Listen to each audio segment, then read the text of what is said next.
Antes de explicar o que é a contabilidade ambiental do solo, eu gosto de explicar o porquê que nós criamos a CAS, o porquê que o IBA criou a CAS.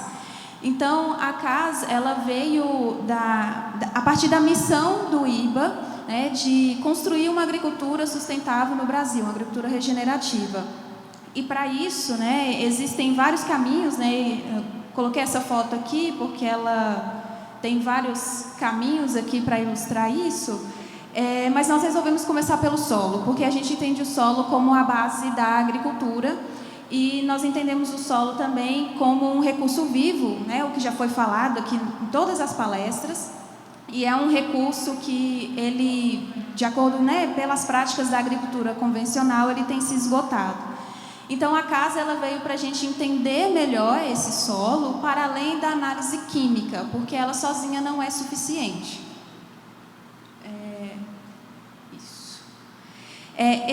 Esse gráfico aqui ilustra isso, né, do porquê que a gente trabalha a CAS dentro das dimensões química, física e biológica. É esse o olhar que a gente tem que ter. É isso que a gente já falou várias vezes aqui nas palestras, né? A gente está repetindo isso e é bom porque eu sei que no final a gente vai, quem não conhece vai lembrar disso aqui, de tanto que a gente repetiu isso aqui nesse evento. Então, por que a gente tem que olhar a dimensão química e física e biológica, né? E não só olhar para elas individualmente, como o professor Afonso falou, mas também elas de forma interligada, né? Considerando a interação entre elas. Eu trouxe esse gráfico aqui para ilustrar isso, essa interação entre essas três dimensões, a física, a química, esse pontinho é meio doido, a química e a biologia, e a gente buscar o aumento dessa interseção aqui, né, entre eles, quanto maior, melhor. E aqui nesse gráfico, nós temos dois caminhos. Um gráfico para o aumento da saúde do solo, em que você tem aqui uma interseção maior, né? E temos também a dimensão biológica sendo promovida, bem fortificada, que isso vai resultar nas outras duas dimensões também. E aqui embaixo, né, o outro sentido da redução da saúde do solo, você tem a dimensão biológica bem reduzida, consequentemente as outras duas também.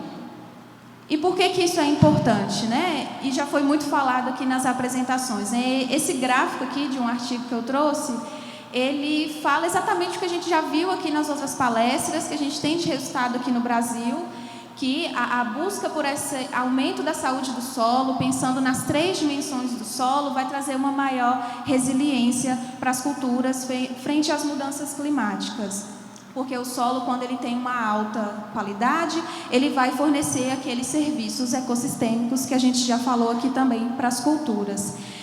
Antes de explicar esse gráfico, só abrindo um parênteses, quando eu estava preparando essa apresentação, eu fui buscar imagens que refletissem aquilo que eu queria falar, que é sobre a resiliência das culturas quando elas estão em um solo com alta qualidade. E aí eu achei esse gráfico, ele foi publicado em 2021 na revista Nature. Para quem não conhece, a revista Nature é a revista top das top para as universidades, é o que a gente tem de referência, né?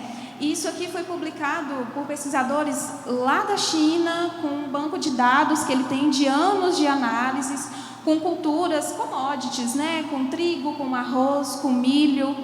E assim, faz sentido eles fazerem isso porque a China é uma potência, né, das commodities, e porque também eles têm muito investimento em pesquisa. Mas o que eu queria colocar aqui é que isso aqui que eles estão falando de resistência, de resiliência, a gente está falando aqui também, a gente tem resultado aqui também. E o que eu fiquei pensando foi que um trabalho desse, publicado numa revista de grande impacto lá na China, né? Então eles estão pensando junto com a gente, mas ainda assim, em algumas universidades do Brasil, universidades que são referência na agronomia, na ciência do solo, eles ainda têm resistência em relação a isso aqui, em relação ao que a gente está falando, de estudar a biologia, a física e a química do solo, isso tudo junto em relação à resiliência das culturas. Eu não tenho resposta para isso, né? O que pode ser melhorado nas universidades ou não, só trazendo o questionamento e jogando aqui para vocês, para a gente pensar. Mas, então, indo no gráfico, né, explicando ele, esse gráfico aqui ele foi construído com uma série de dados, como eu falei, e considerando as mudanças climáticas, tanto atuais, né, temperatura, precipitação, CO2, e a projeção também para os próximos anos, né? Nós temos várias pesquisas voltadas para a projeção das mudanças climáticas e o impacto delas. Então, esse gráfico aqui, ele mostra, nessa linha vermelha, vocês podem ver, é onde você tem as áreas com solo com alta qualidade, né? E olha que isso aqui, gente, os parâmetros de qualidade que eles olham não é nem metade do que a gente já discutiu aqui, tá? Não é nem metade. Então, nessa linha vermelha é onde tem os solos de a variação da produtividade, né, com alta qualidade do solo, e o azul com baixa qualidade do solo. E o que esse gráfico está mostrando é que dentro da mudança climática atual, que é essa linha preta contínua, você tem uma variação da produtividade, mas ela é bem menor, né, naquele vermelho, né, ela é menor do que nas áreas com solo com baixa qualidade.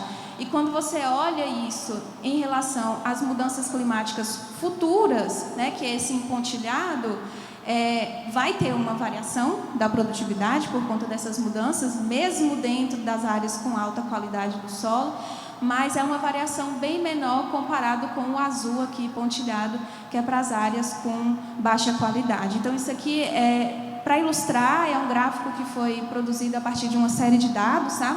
Só para reforçar mesmo o que a gente vem falando.